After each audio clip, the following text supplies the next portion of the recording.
Hey guys, welcome back. In this video, I'm gonna show you how to reply to a specific message on Instagram. Let's get started.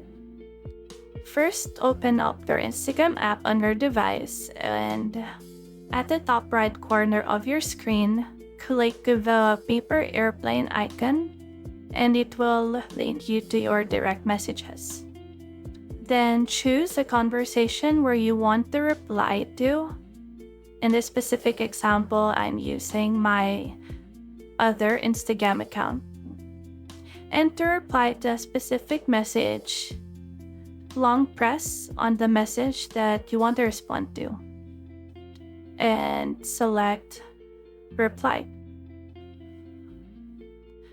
Just enter your message and click send, which is the blue icon.